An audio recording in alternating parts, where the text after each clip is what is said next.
ಯಾಕಂದ್ರೆ August 29, 1946 curd ಸಮಿತಿ ರಚನೆ ಆಯ್ತು. ಅದರಲ್ಲಿ 7 ಜನ ಸದಸ್ಯರು ಅಂತ ಹೇಳಿ ನೇಮಕ ಮಾಡಿದ್ರಿ. 7 ಜನ ಕಲ್ತು ಬರಿಬೇಕಂತ ಹೇಳಿ. ಅದರಲ್ಲಿ ಒಬ್ಬರು ರಾಜೀನಾಮೆ ಕೊಟ್ಟಿರ್ತಾರ, ಒಬ್ಬರು ಅಕಾಲಿಕವಾಗಿ ಮರಣ ಹೊಂದಿರ್ತಾರ, ಇಬ್ರು ವಿದೇಶ ಪ್ರವಾಸದಲ್ಲಿರ್ತಾರ, ಇಬ್ರು ತಮ್ಮ ರಾಜ್ಯದ ಕೆಲಸಗಳಂತೇಳಿ ಆ ಕಡೆ ಹೋಗೋದೇ ಇಲ್ಲ, ಕೆಲವೊಬ್ರು ಅನಾರೋಗ್ಯ ಕಾರಣದಿಂದ ಹೋಗಲ್ಲ. ಬಾಬಾ ಸಾಹೇಬ್ರು ಕೂಡ ಹೆಂಗೆ ಕುಂಟು ನೆಪಗಳು ಹೇಳ್ಕೊಂಡು ನುಗ್ಬೋದಿತ್ರಿ. ಆದ್ರೆ ಬಾಬಾ ಸಾಹೇಬ್ರಿಗೆ ಚೆನ್ನಾಗಿ ಗೊತ್ತಿತ್ತು, ನಾನೇನಾದ್ರೂ ಈ ದೇಶದ ಸಂವಿಧಾನ ಬರಲಿಲ್ಲ ಅಂದ್ರೆ ನನ್ ಜನಕ್ಕೆ ನ್ಯಾಯ ಕೊಡುವಂತವ್ರು ಇನ್ನೊಬ್ರು ಯಾರು ಈ ದೇಶದಲ್ಲಿ ಹುಟ್ಟಲ್ಲ ಅಂತೇಳಿ. ಅದಕ್ಕೆ ತಮ್ಮ ಆರೋಗ್ಯವನ್ನ ಲೆಕ್ಕ ಹಾಕದೆ ಹಗಲಿರುಳು ಬಾಬಾ ಸಾಹೇಬರು ಸಂವಿಧಾನ ಬರೆಯಕ್ಕಾಗಿ ದುಡಿತಾರೆ. ಎಷ್ಟಂದ್ರೆ 2 ವರ್ಷ 11 ತಿಂಗಳು 18 ದಿನ ನಿರಂತರವಾಗಿ ಶ್ರಮಿಸಿ ಬಾಬಾ ಸಾಹೇಬರು ಸಂವಿಧಾನ ಬರೆದಿದ್ದಾರೆ. ನಂಗೆ ತುಂಬಾ ಅದ್ಭುತ ಅನಿಸ್ತದೆ ಬಾಬಾ ಸಾಹೇಬ್ರ ಬಗ್ಗೆ ಅರ್ಥ ಮಾಡ್ಕೊಂಡಾಗೆಲ್ಲ. ಬಾಬಾ ಸಾಹೇಬ್ರಿಗಿನ್ನ ಮೊದಲೇ ಕನಸು ಬಿದ್ದಿತ್ತೇನೋ ಈ ದೇಶದ ಸಂವಿಧಾನ ಬರಿಬೇಕಂತ ಹೇಳಿ. ಯಾಕಂದ್ರೆ ಸಂವಿಧಾನ ಬರೆಯಕ್ಕಿಂತ ಮುಂಚೆನೆ ಬಾಬಾ ಸಾಹೇಬ್ರು 50,000 ಪುಸ್ತಕಗಳು ಓದ್ಕೊಂಡಿದ್ರಂತ. ಇದು ಸಾಮಾನ್ಯ ಮಾತಲ್ಲ, ಅಂತ ಮೇಧಾವಿ. ಯಾಕಂದ್ರೆ ಸಂವಿಧಾನ ಬರೆಯಕ್ಕಿಂತ ಮುಂಚೆ ನಮ್ಮ ದೇಶದ ನಾಯಕರು ಅನ್ಕೊಂಡಾರಲ್ಲ ಬೇರೆ ದೇಶದಲ್ಲಿ ಹುಡುಕ್ತಾ ಇರ್ತಾರ್ರಿ, ನಮಗ್ ಸಂವಿಧಾನ ಬರಿಬೇಕು, ಬಂದ್ ಬರ್ಕೊಡ್ರಿ ಅಂತ ಹೇಳಿ. ಹೀಗೆ ಜರ್ಮನಿಯ ಮ್ಯಾಕ್ಸ್ ಮುಲ್ಲರ್ ಹತ್ರ ಹೋದಾಗ ಅವ್ರು ಡೈರೆಕ್ಟ್ ಆಗಿ ಹೇಳ್ತಾರ್ರಿ, ನಿಮ್ಮ ನಾಯಕರಂತ ಹೇಳಿ ಬಂದವ್ರಿಗೆ ನಾಚಿಕೆ ಆಗ್ಬೇಕು, ನಿಮ್ಮ ದೇಶದಲ್ಲಿ ಮಹಾನ್ ಮೇಧಾವಿ ಬಾಬಾ ಸಾಹೇಬ್ ಅಂಬೇಡ್ಕರ್ ಇದ್ದಾರೆ, ಅವರನ್ನ ಬಿಟ್ಟು ನಂತನ ಬಂದಿದ್ರಲ್ಲ, ಹೋಗಿ ಅವ್ರ ಹತ್ರ ಹೋಗಿ ಬರ್ಸ್ಕೋರಿ ಅಂತ ಹೇಳಿ. ಅವಾಗ ಅನಿವಾರ್ಯ ಕಾರಣದಿಂದ ಬಾಬಾ ಸಾಹೇಬ್ರನ್ನ ಈ ಸಮಿತಿಯಲ್ಲಿ ಸೇರಿಸ್ಕೊಳ್ಳಲಾಗತ್ತೆ. ತುಂಬಾ ಕಡೆ ಸಂವಿಧಾನ ಬದಲಾವಣೆಯ ಮಾತುಗಳು ನಡೀತವೆ. ಸಂವಿಧಾನ ಅಷ್ಟು ಸುಲಭವಾಗಿ ಬರೆದದ್ದಲ್ಲ, ಇದ್ರ ಹಿಂದೆ ತುಂಬಾ ಕಷ್ಟ ಇದೆ ಬಾಬಾ ಸಾಹೇಬ್ರದು. ಯಾಕಂದ್ರೆ ಬಾಬಾ ಸಾಹೇಬ್ರು ಬರೆದಂತ ಸಂವಿಧಾನದಲ್ಲಿ ಸಾಮಾನ್ಯವಾಗಿ ಹೀಗೆ ಜಾರಿಗೆ ಆಗಲಿಲ್ರಿ. ಈ ಸಂವಿಧಾನ ಒಟ್ಟು ಆವತ್ತಿನ ಸಂದರ್ಭಕ್ಕೆ 165 ಸೆಷನ್ಗಳಾಗಿ ಡಿಸ್ಕಷನ್ ಆಗ್ಯಾವ್ರಿ. ಅಷ್ಟೇ ಅಲ್ಲ, 114 ದಿನ ಮೀಟಿಂಗ್ ಸೇರಿದಾರ.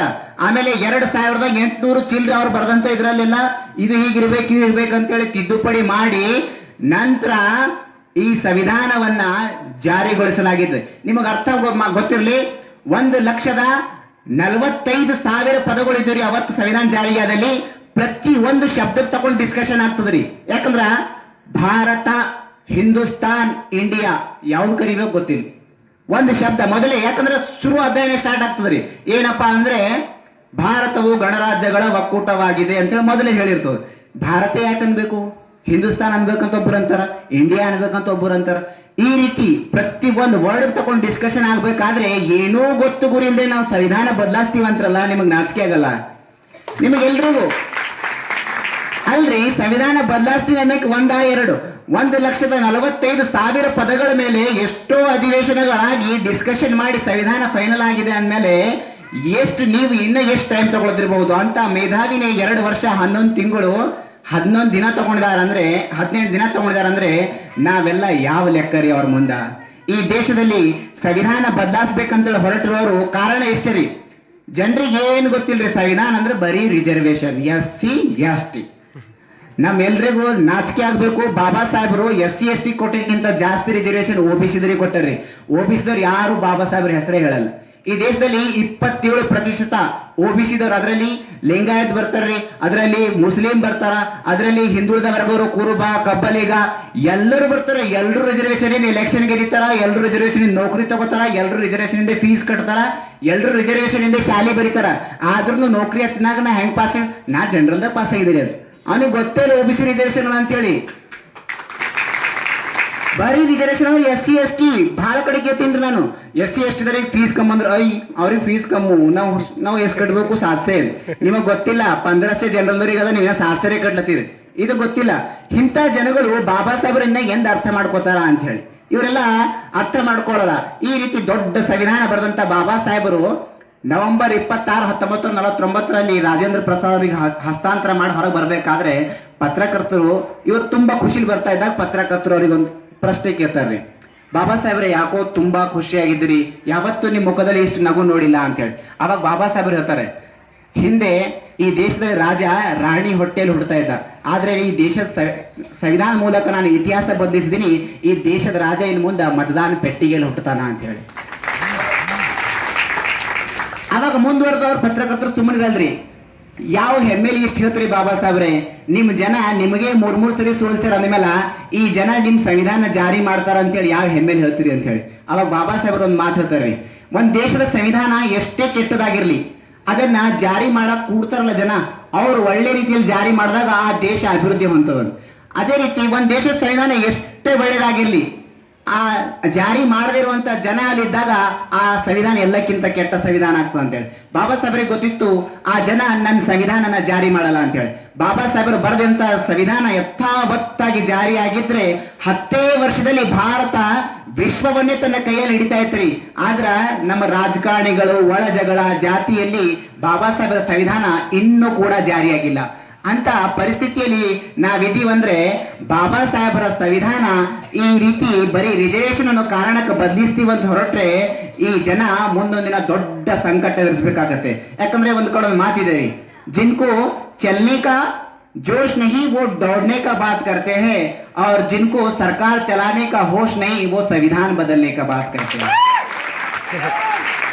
ನಿಜವಾಗ್ಲು ಸಂವಿಧಾನವನ್ನ ಸರಿಯಾಗಿ ಯಾರು ಅರ್ಥ ಮಾಡ್ಕೊಂಡು ನೋಡ್ರಿ, ಅವ್ರು ಮಾತ್ರ ಸಂವಿಧಾನ ಬದಲಾಯಿಸಬೇಕು, ನಾವು ಬದಲಾಯಿಸ್ಲಕ್ಕೆ ಬಂದಿದ್ದೀವಿ ಅಂತೇಳಿ ಬಹಳ ಜನ ಹೇಳಿರ್ತಾರ. ಅದು ಅವ್ರ ಒಂದು ಅಲ್ಪ ಬುದ್ಧಿ. ಯಾಕಂದ್ರೆ ನಮ್ಮ ದೇಶದಲ್ಲಿ ಹೇಗಾಗಿದೆ ಅಂದ್ರೆ, ಒಂದು ಪುಕ್ಕಟ್ಟೆ ಗಿಮಿಕ್ ನಿಂದ ಹೀರೋ ಆಗ್ಬೇಕಂದ್ರೆ 26 ನವೆಂಬರ್ ಇಂದ ಜನವರಿ 26ರವರೆಗೆ ಸಂವಿಧಾನ ವಿರೋಧಿ ಹೇಳಿಕೆ ಕೊಟ್ರೆ ಸಾಕು ದೇಶದ ಲೀಡರ್ ಆಗ್ತೀವಿ ಅನ್ಕೊಂಡಾರ್ರಿ. ಅಲ್ಲ, ಈ ದೇಶದಲ್ಲಿ ಈ ರೀತಿ ಹೇಳಿಕೆಯಿಂದ ಅನೇಕ ನಾವೆಲ್ಲರೂ ವಿಚಲಿತರಾಗಿ ಇದು ಮಾಡಬಾರ್ದು. ಯಾಕಂದ್ರೆ ಬಾಬಾ ಸಾಹೇಬರು ಮೊದಲೇ ಹೇಳಿದ್ದಾರೆ ಶಿಕ್ಷಣ ಸಂಘಟನೆ ಹೋರಾಟ ಅಂತ ಹೇಳಿ. ನಾವು ಹೇಗಾಗ್ತಾ ಇದೀವಿ ಅಂದ್ರೆ ಈ ಜನಗಳ ಈ ರೀತಿ ಇದು ಒಂದು ಕೂಡ ಪೊಲಿಟಿಕಲ್ ಗೇಮ್ ಇದ್ದಂಗ್ರಿ, ಮೈಂಡ್ ಗೇಮ್. ಹೇಗಂದ್ರೆ ನಾನು ಸಂವಿಧಾನವನ್ನ ವಿರೋಧ ಮಾಡಿ ಏನೋ ಒಂದು ಬೈದಿರ್ತೀನಿ ಅಂತ ಇಟ್ಕೋರಿ, ಜನ ಎಲ್ಲ ಏನ್ ಮಾಡ್ತಾರೆ, ಹೋರಾಟ ಮಾಡ್ತಾರ. ಅದ್ರಾಗ ನಮ್ಮಂತ ಯುವಕರು, ಜೋಶ್ ಇರುವಂತ ಯುವಕರು ಏನ್ ಮಾಡ್ತಾರ್ರಿ, ಜಾಸ್ತಿನೇ ಹೋರಾಟ ಮಾಡಕ್ ಹೋಗ್ತೀವಿ. ಜಾಸ್ತಿ ಹೋರಾಟ ಮಾಡಿ ಏನ್ ಮಾಡ್ತೀವಿ ಅಂದ್ರೆ ಸಿಟ್ಟಿನಲ್ಲಿ ರೋಷದಲ್ಲಿ ಅದು ಕೊಡ್ದೇವ್ ಇದು ಕೊಡ್ದೇವ್ ಅಂತ ಹೇಳಿ ಆಮೇಲೆ ಏನ್ ಮಾಡಿರ್ತಾರ ಅಂದ್ರೆ ಪೊಲೀಸರು ಹಿಡ್ಕೊಂಡು ಹೋಗಿ ಕೇಸ್ ಹಾಕಿರ್ತಾರೆ. ಅಂದಾಗ ನಾವು ಬೆಳೆಯುವಂತ ಮಕ್ಕಳು ಓದಲಿಕ್ಕಿನ ಮೊದಲೇ ಹೋರಾಟ ಅಂತ ಹೋಗಿ ನಾವು ಕೇಸ್ಗಳು ಹಾಕೊಂಡು ಕುಂತೇವೆ ಅಂದ್ರೆ ನಾವು ಮುಂದೆ ಬರಬಾರ್ದು ಅನ್ನೋದು.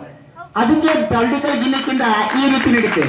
ನಿಜವಾಗ್ಲೂ ಹೇಳ್ತೀನಿ, ಬಾಬಾ ಸಾಹೇಬರು ಹೋರಾಟ ಮಾಡ್ಬೇಕಂತ ಹೋಗಿದ್ರೆ ಎಷ್ಟೋ ದೊಡ್ಡ ಲೀಡರ್ ಆಗಿ ವಿಶ್ವನೇ ಗೆಲ್ಬಹುದಿತ್ತು. ಆದ್ರೆ ನಿಜವಾಗ್ಲೂ ಒಂದು ಲೇಖನಿ ಮೂಲಕ ಬದಲಾವಣೆ ತರಬೇಕಂತೇಳಿ ಬಾಬಾ ಸಾಹೇಬರು ಎಂದ್ರು ಕೂಡ ಜೋಶಿನಿಂದ ಹೋಗಿಲ್ರಿ. ಅದಕ್ಕೆ ಮೊದಲು ಶಿಕ್ಷಿತರಾಗೋಣ. ನಾವು ಶಿಕ್ಷಿತರಾದ್ಮೇಲೆ ಇನ್ನೊಬ್ಬರನ್ನ ಶಿಕ್ಷಣ ಕೊಡೋಣ. ಇನ್ನೊಬ್ಬರು ಶಿಕ್ಷಣ ಕೊಟ್ಟಾಗ ಅವರು ನಾವು ಕೂಡ ಸೇರಿದಾಗ ಒಂದು ಸಂಘಟನೆ ಆಗುತ್ತೆ.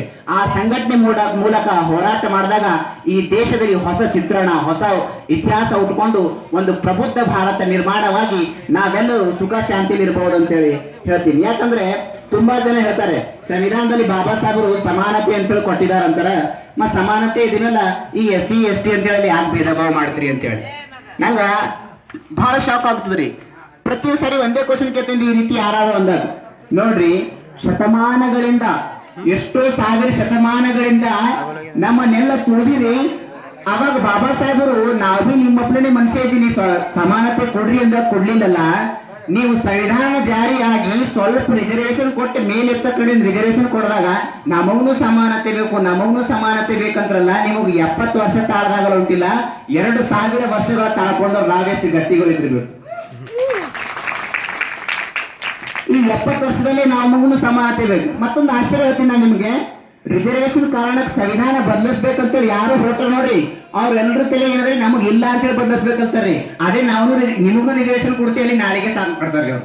ಅಂದ್ರೆ ಎಲ್ರೂ ಆಗಿನ ಗೇಮು ನನಗೆ ಸಿಕ್ಕಿಲ್ಲ ಅಂತೇಳಿ ಹೋರಾಟ ಮಾಡೋದು ಅಷ್ಟೇ. ರಿಸರ್ವೇಶನ್ ಭಾಳ ಅಂದ್ರೆ ಟೋಟಲಿ ಬೇಡ ಅನ್ಬೇಕಲ್ಲ, ಹಾಗಲ್ಲ. ನನಗ್ ಕೊಟ್ಟರೆ ಇರ್ಲೆ, ನಮಗ್ ಕೊಡ್ತೀವಿ ಅಂದ್ರೆ ಇರ್ಲೆ ರಿಸರ್ವೇಶನ್. ಇಂಥ ದುರದೃಷ್ಟದಲ್ಲಿ ಹೋರಾಟ ಮಾಡಿದಾಗ ನಮ್ಮ ದೇಶ ಏನೂ ಆಗಲ್ಲ, ಮುಂದೊಂದಿನ ಹಳೆಯ ವ್ಯವಸ್ಥೆ ಬರುತ್ತ. ಅದಕ್ಕ ಬಾಬಾ ಸಾಹೇಬರು ಹೇಳಿದ ಹಾಗೆ ಅವರ ಸಂವಿಧಾನವನ್ನ ಅರ್ಥ ಮಾಡ್ಕೊಳ್ಳೋಣ.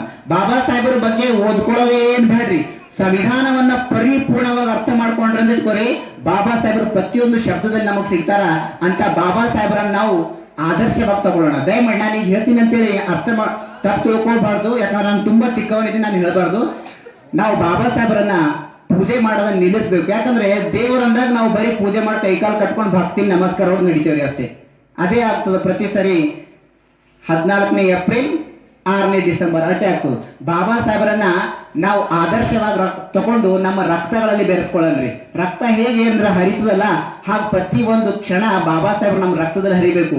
ಅಂದಾಗ ಮಾತ್ರ ಬಾಬಾ ಸಾಹೇಬರ ಕನಸು ಸಾಕಾರ ಆಗ್ತದ, ಒಂದು ಪ್ರಬುದ್ಧ ಭಾರತ ನಿರ್ಮಾಣ ಆಗ್ತದ, ನಾವು ವಿಶ್ವದ ದೊಡ್ಡ ಶಕ್ತಿ ಆಗ್ತೀವಿ ಅಂತ ಹೇಳಿ ನಾನು 2 ಮಾತುಗಳನ್ನು ಮುಗಿಸ್ತೇನೆ. ಎಲ್ರಿಗೂ ಜೈ ಭೀಮ್.